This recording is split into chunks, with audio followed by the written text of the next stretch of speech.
Olá, que prazer a gente poder voltar a estar juntos aqui com o Café e Fé. Este é um programa que visa poder tratar daquilo que há de mais importante neste mundo, ao meu ver, o Evangelho. Falar de coisas que trazem esperança. Falar da realidade mais profunda, que é o Deus que se encarna e que se importa para salvar a gente do jeito equivocado que nós vivemos, um jeito tão cheio de casuísmos, cheio de dificuldades relacionais.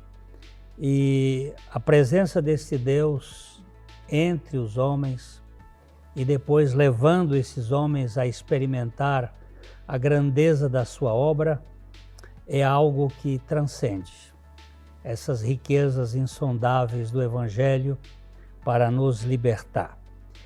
Nós temos aí os links das nossas redes sociais que estão na tela do seu iPhone, iPad, do seu smartphone, qualquer um que seja, da sua TV, para que você possa conhecer mais o nosso material e participar aqui conosco, trazendo sua palavra, sua sugestão. Nós vemos você como um parceiro, como alguém que está aliado ao programa, não é uma coisa desconexa. Você pode nos ajudar muito na sua intercessão, na sua oração, no compartilhamento do conteúdo e também, se for o caso, nos ajudando na manutenção, contribuindo. Nós vamos para um pequeno devocional e voltamos já já.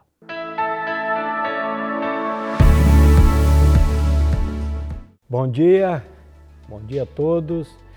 Nós estamos aqui num devocional e eu queria ler com vocês e tratar sobre um tema de tão grande importância. Eu vejo esse tema, a ansiedade, a preocupação e o quanto a Bíblia, a Palavra de Deus, fala sobre esse assunto.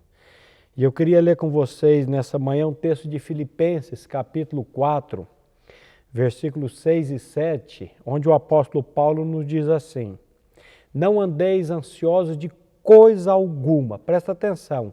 Não andeis ansiosos de coisa alguma.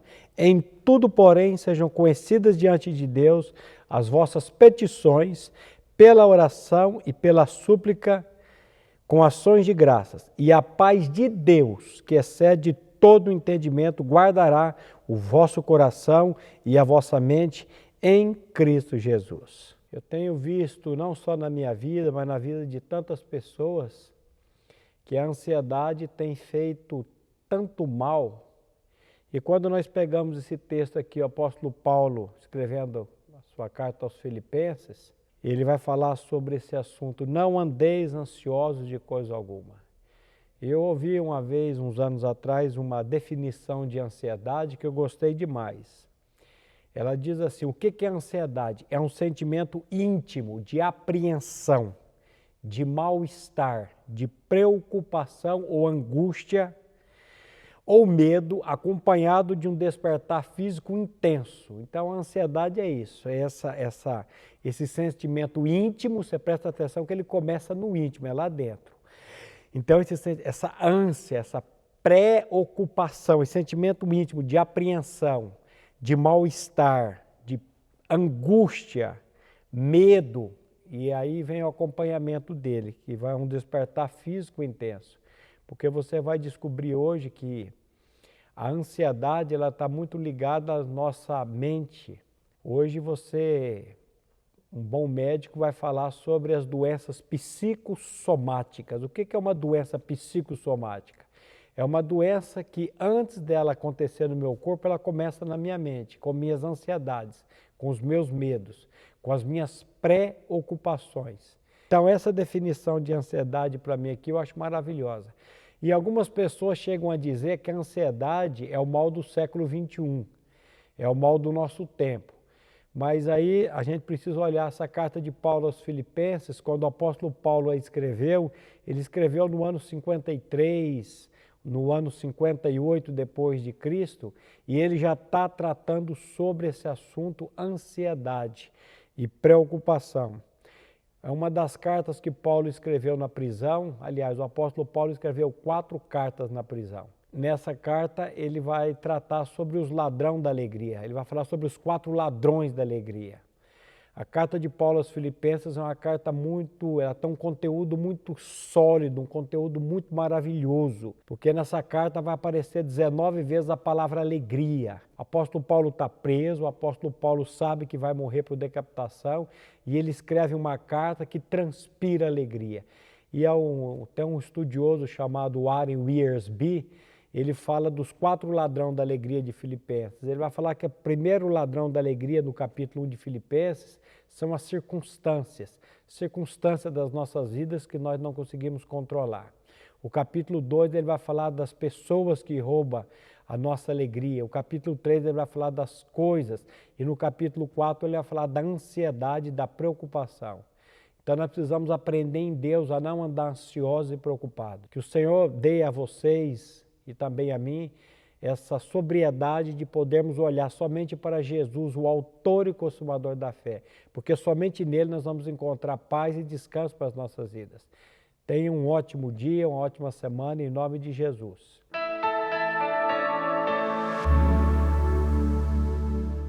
Ótica Higienópolis. Há 35 anos no mercado óptico de Londrina, sempre com novidades em produtos e tecnologia. Nossa equipe está preparada para dar uma verdadeira consultoria, facilitando a escolha de seus óculos para correção ou proteção solar. Ajuste de óculos personalizados, respeitando o conforto e anatomia do seu rosto. Ótica Higienópolis. Avenida Higienópolis, 346, em Londrina.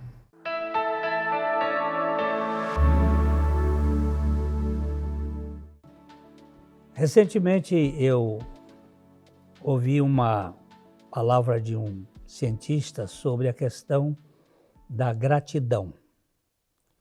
E eu hoje quero trabalhar um pouquinho isto aqui junto com vocês, mas antes da gente lidar com essa questão, vamos pedir a Deus para nos dirigir a sua vida, governar, porque ainda que nós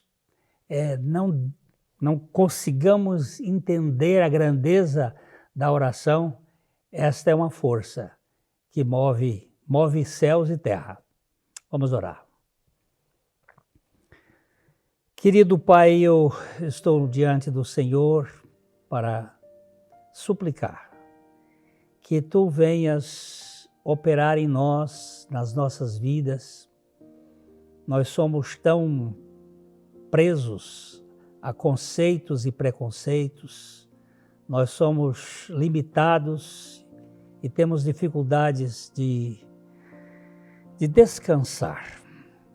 E muitas vezes somos inconformados e murmuradores e críticos. E eu te peço que Tu trabalhes conosco de tal maneira que nós sejamos libertos dessa cultura da reclamação e ganhemos a dimensão da gratidão, porque a Tua palavra é muito clara nesse aspecto. E o nosso cérebro precisa ser curado e tratado pelo Senhor, para que nós sejamos gratos em todas as coisas. E é com essa gratidão que eu também encerro esse momento, em nome do Senhor Jesus, descansando na suficiência dEle. Amém. O apóstolo Paulo estava escrevendo uma carta aos crentes de Tessalônica e ele chega nesse ponto que ele fala sobre o regozijo ele diz: regozijai-vos sempre. Alegria é fundamental. As pessoas que não exercitam a alegria, elas estão atrofiando as suas emoções. Alegria não é uma coisa circunstancial, não é uma coisa que, porque ficou fácil, está bom aqui, ou uma coisa interessante, eu vou me alegrar. A alegria é um exercício da vontade. Quando ele usa aqui o imperativo, alegrai-vos sempre.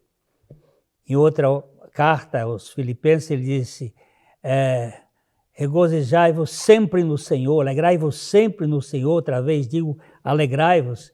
É porque eu posso fazer isto em meio às dificuldades. É um exercício. As minhas pernas estão ficando mais velhas e eu tenho que exercitá-las na academia, eu tenho que fazer exercício, senão elas vão atrofiando.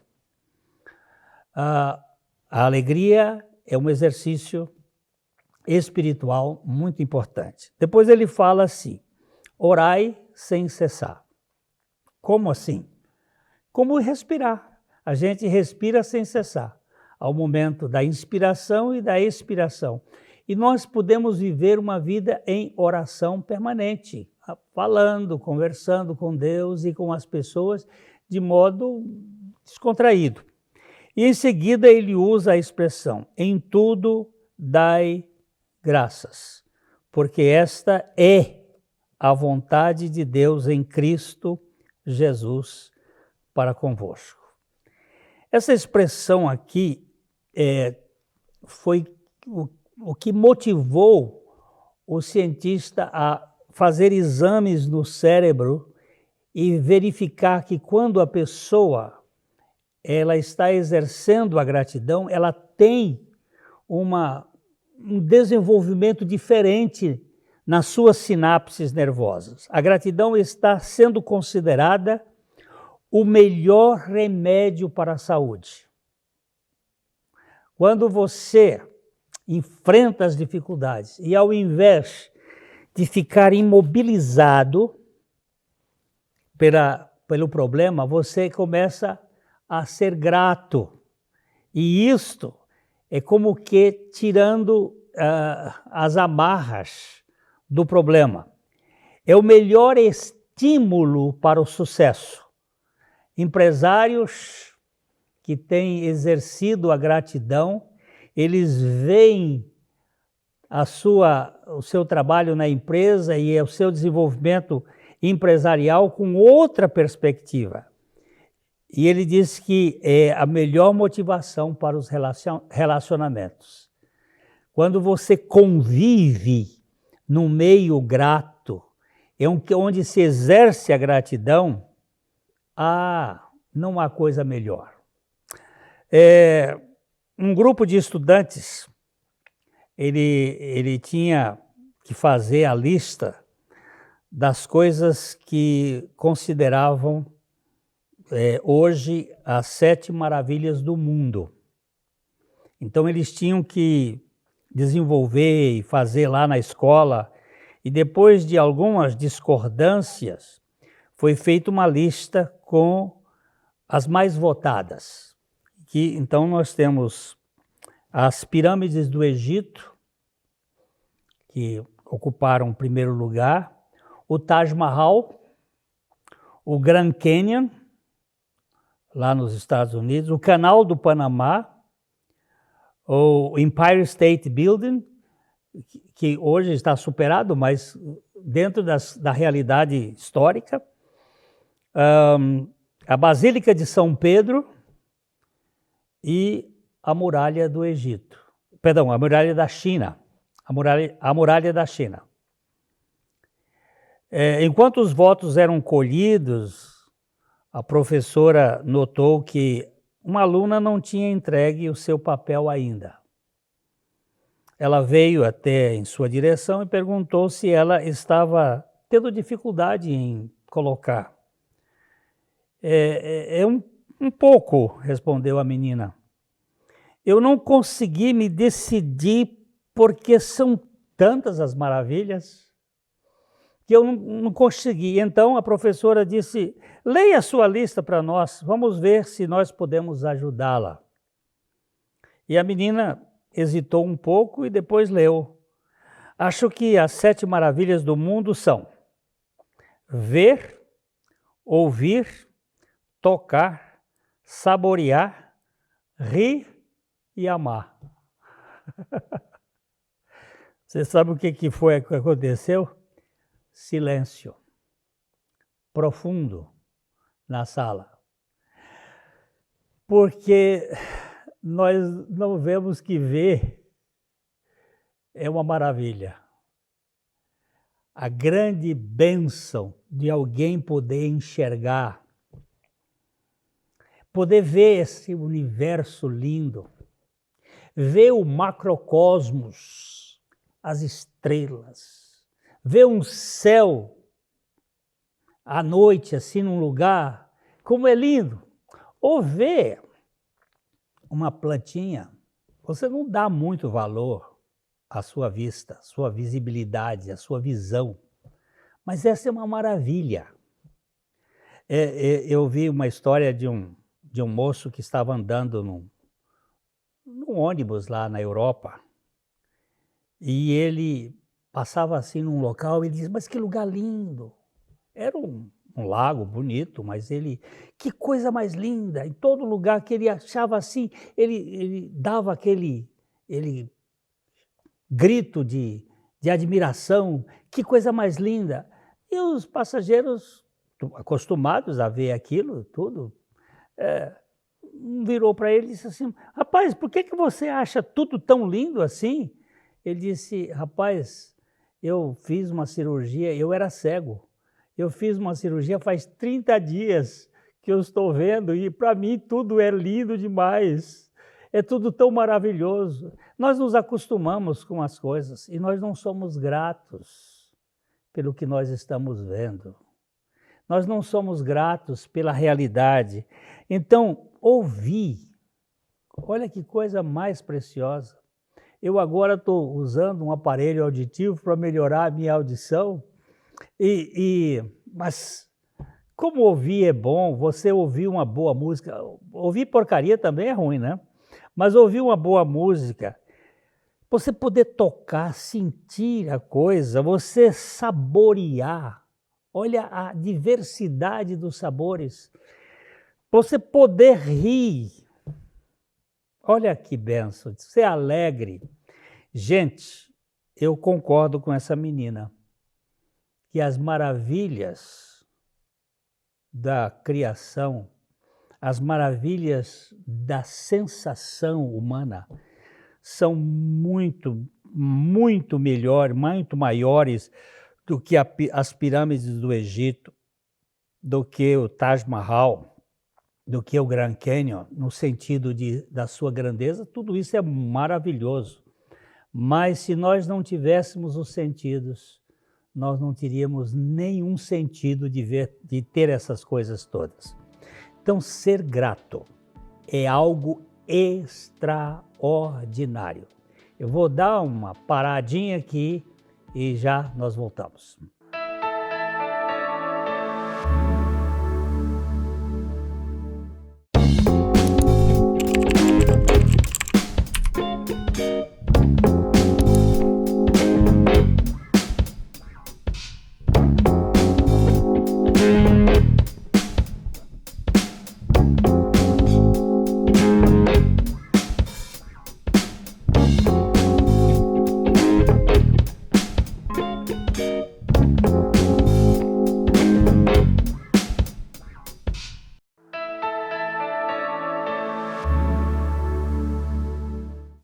Você é uma pessoa grata ou você faz parte daqueles que estão sempre reclamando?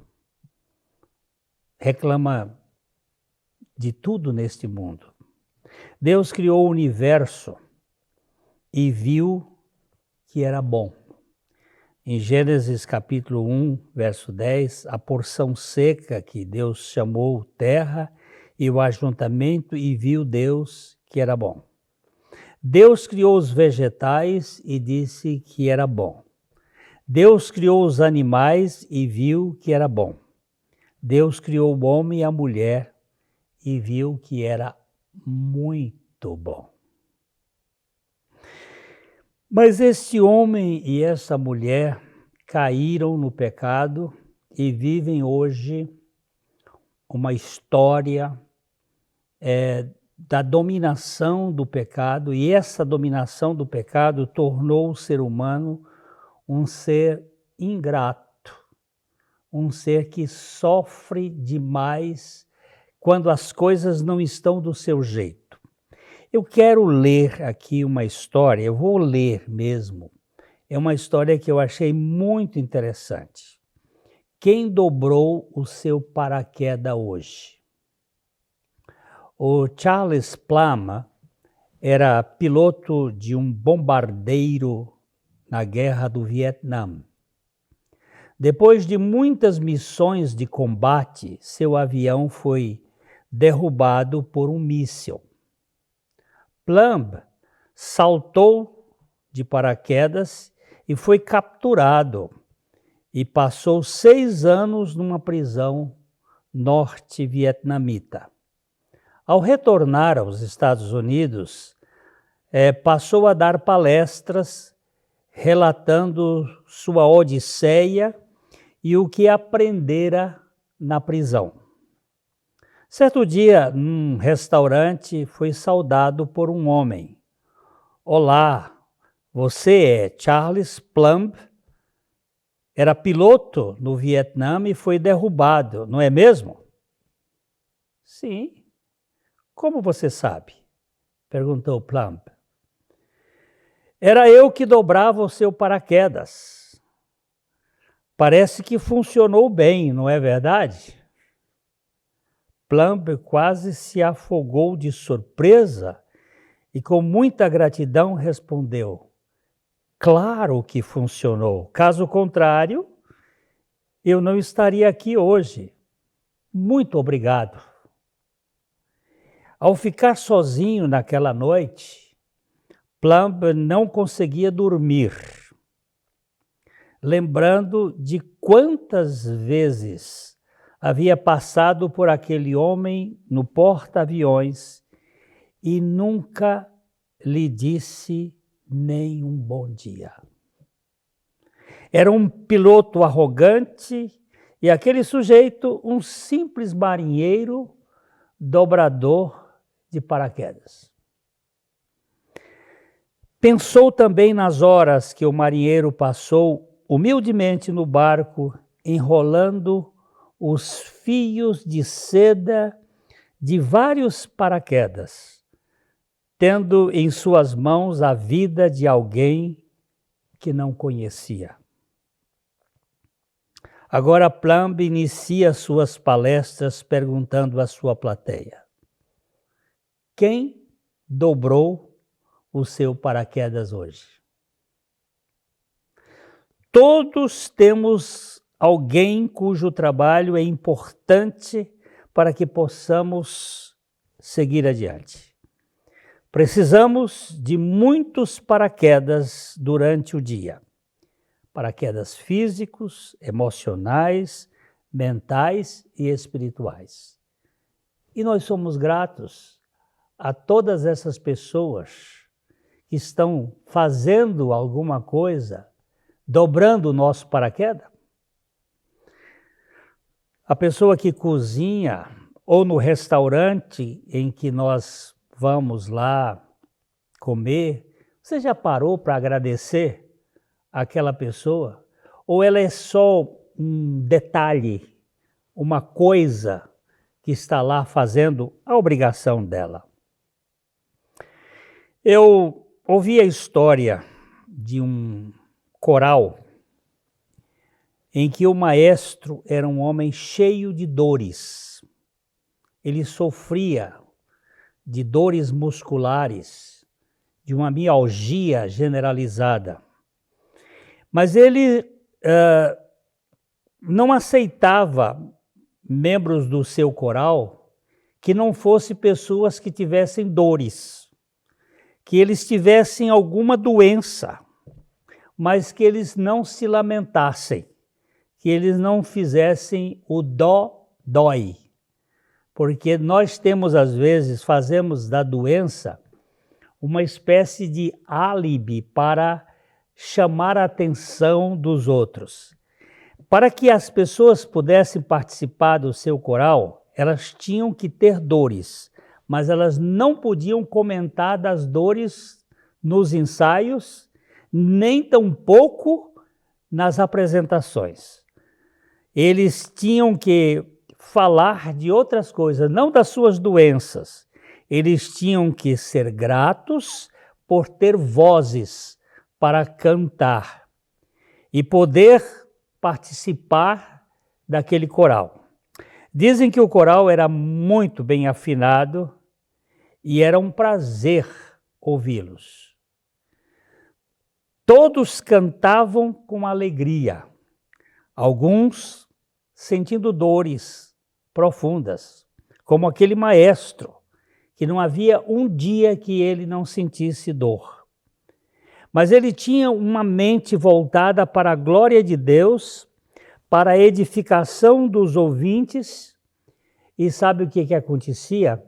Muitos eram curados pela alegria que eles expressavam. Alguém disse que Deus prefere que tenhamos dor santa a prazer profano. Ser alegres e ser gratos parece que faz toda a diferença.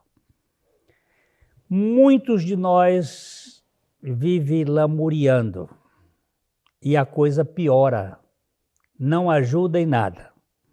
Então, quando o apóstolo Paulo diz, em tudo dai graças, é porque esta não é apenas uma forma de se falar, mas é a realidade espiritual da nossa vida.